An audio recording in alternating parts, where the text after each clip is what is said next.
Welcome back. This is Weekend Breakfast, 6:27, Saturday, January the 25th. Clare Muldoon joins me this morning, grasping wet wipes for no apparent reason, but we'll come back to that this morning. I'm asking this morning about this front page, which, if you are just waking up this morning, I think you will wonder which planet you've woken up on. Rachel Reeves, of course, the economy is a basket case. We've got all these businesses closing. We've seen 3,000 jobs being lost at Sainsbury's. We've got SMEs closing left, right and centre, pubs going out of business. You've got people like Tim Martin at Wetherspoon saying our trading conditions are terrible. Simon Wolfson at Next saying this is just the national insurance contribution rise is coming far too quickly. You've got all these businesses saying to government, stop, just stop.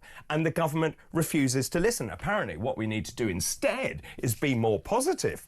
Yes, that's right. The Times front page reads, Britain needs a dose of Trump positivity. This apparently is going to cure all ills.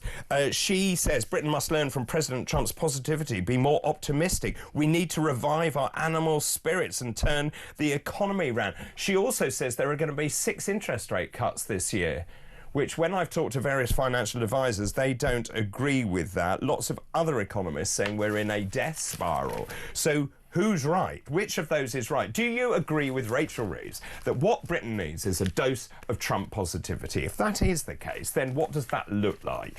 The number 0344 499 1000. You can text the word talk in your message to 87222. You can message us on X as well at talkTV. You can send a WhatsApp as well. Keep all of those messages coming in. Let's talk about Axel Rudakubana. This is the front page of the Daily Telegraph. Starmer, PM rejects whole life term over Southport. This is the copy. Sir Keir Starmer is opposed to whole life sentences for teenage murderers such as the Southport killer. This is Axel Rudakubana. I watched that sentencing, actually.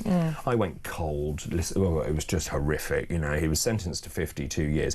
When you hear the detail of what he intended to do and what he tried to do to those children, it just left me so cold. And I don't know whether I can say this at this moment in time, but he stabbed these young girls multiple times. He tried to behead one of the girls, which I couldn't believe my ears. And that came from the pathology report. It did. He has missed out on a maximum sentence because he is just months away from his 18th birthday. Someone mentioned it, and that's why I mentioned it just before the break. The Labour Party is pushing to have votes at 16, and yet he has missed out on a whole life term because he is a few months short of his 18th birthday. So which is it? Are you an adult at 16 or 18? And you have to then decide on that. The Prime Minister says that he is opposed to whole life sentences because it would go against the UN Convention on Children's Rights. Well, fine, but it's not binding, by the way. And we are a sovereign democracy, and people are so horrified that anyone could even contemplate what he did. Oh, it's evil personified. It is. It really is, and I don't even want to mention his name. No. The victim impact statements that were read out in court by some of the victims themselves. One of a young girl aged 13 actually did hers via video link. These were terribly brave. Bravery, resilience, emotional intelligence, but this gaping wound of grief, of hurt, of anxiety. One of the members of staff that was in the studio, she reports that she can't even go into a room now. She's frightened of opening the door. She's frightened of putting her child in the cot for fear of who's behind her. These people are living nightmares from what that evil person did. And of course, systemic failure of systems referred to prevent 3 times. But prevent, as you know, is not worth. That report featured purely on the right-wing faction in this country. It did nothing to report on terrorism. It did nothing to report on indoctrination. It did nothing to report on the rise of Islam and Islam fundamentalists with horrific ideals of their religion and bringing them to this country. Prevent would far rather have gone after the likes of Tommy Robinson or et al., people from that ilk. They've missed a trick. I would agree. Also, there's another big article, and I know your thoughts on this, but this is in the Telegraph this morning. Kemi Badenoch has called for a change in the law to allow life sentences to be handed over to under 18s, and Nigel Farage has demanded the Director of Public Prosecutions resign for failing to class it as terrorism. I heard the judge saying it isn't actually classified as terrorism for various technical reasons.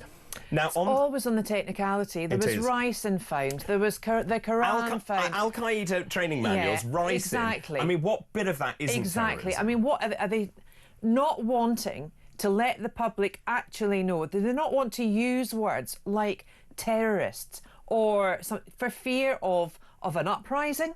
Yeah.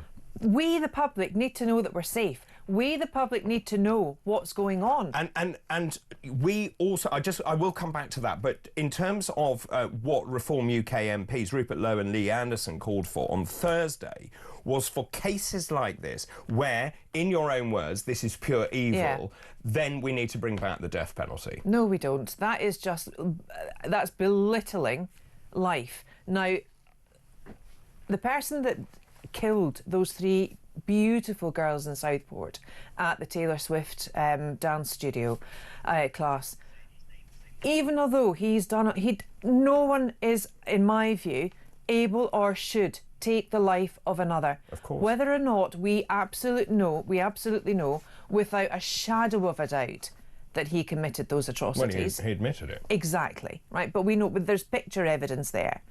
We know without a shadow of a doubt he did that.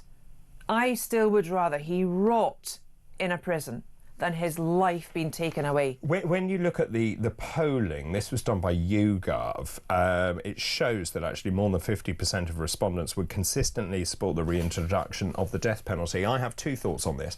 One is, if he did suffer the death penalty, he gets away with it. Exactly. It's an easy way out for him. The counter-argument is it's taxpayers' money keeping him in prison for 52 years. Oh, well, he won't last that long, I don't think. In prison? In prison, he won't last that long. But also, if we were to bring back something as draconian as the death penalty, have you not watched Wolf Hall, for heaven's sake? Surely we've evolved to know that life is life and no man should take the life of another, ever. Edward Pierpoint, I think, was the last hangman in this country. There are big questions here over Starmer and what the public wasn't told. And Nigel Farage, of course, when Angela Rayner said that Farage was spreading fake news when he questioned whether the tragedy was linked to terrorism, the Prime Minister knew this at the time. He says, well, we couldn't be open with the public because, of course, it would prejudice any trial. Well, hang on a minute. It was the lack of information, the disinformation that caused the riots in Southport. So I suppose I have to be slightly careful. One might argue the government is complicit in what happened. I agree. I really agree. But if you listened to Starmer, well, I'm sure you did, when he delivered his address about what happened at Southport, he was talking as a lawyer. Yeah. The man's a lawyer. He's not a leader. He's not a prime minister. He was speaking completely and utterly technically. He was using the jargon. And when he was a lawyer, he was always better at talking to the judge than he was the jury. And I'm sorry, but we, the public, we are the jury. We make the decisions whether or not he stays or whether he goes. We make the decision, and our decision for judgment comes at elections. And that's why it's so important to register to vote, get people to vote, but not at 16. So I would agree with that. You said the people are the jury. Yeah. Loads of you getting in touch this morning. This is Pete in Hayford. Good morning to you. Good morning, David and Claire. We should have a debate about bringing back the death penalty for certain crimes. The state is bringing forward the assisted dying bill for certain cases. So why can't the Southport murderer, I'm not going to say his name in brackets, be euthanised because of his crime? Jennifer, good morning to you. Hi, David and Claire. There are exceptions to the rule. This monster was an exception to the rule, no doubt. He should never see the light of day. I even go to say that the death penalty should be brought back for cases like this. Very strong emotions. Very strong, and I can get that. The temperature out there is burning hot in terms of rage for what he's done and the lack of safeguarding for those young girls. Yeah. But you can't legislate against it happening.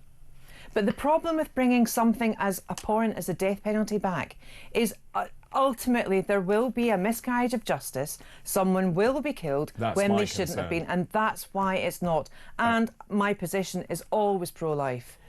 Let's just remind you of that question. Thanks for the moment, Claire. So apparently the solution to all the economic woes facing the United Kingdom, Rachel Reeves has come up with a brilliant idea. What she says, what Britain needs is a dose of Trump positivity. This is the front page of the Times. Our problem, apparently, is we're talking down the economy. Hang on a minute, Rachel. You spent the whole time talking down the economy before you even took power in this country. And that, of course, undermined confidence in the economy itself. So it was pretty much self-perpetuating and self-fulfilling. John in Doncaster, good morning to you. David, Rachel Thieves is almost right. What Britain needs is a dose of Trump. After the break, I'm going to be talking about the latest political polling. This is quite extraordinary. It looks at the polls as to how people are going to vote. I think it will surprise you who comes out on top. We'll talk more about that after this break. This is Weekend Breakfast. Good morning.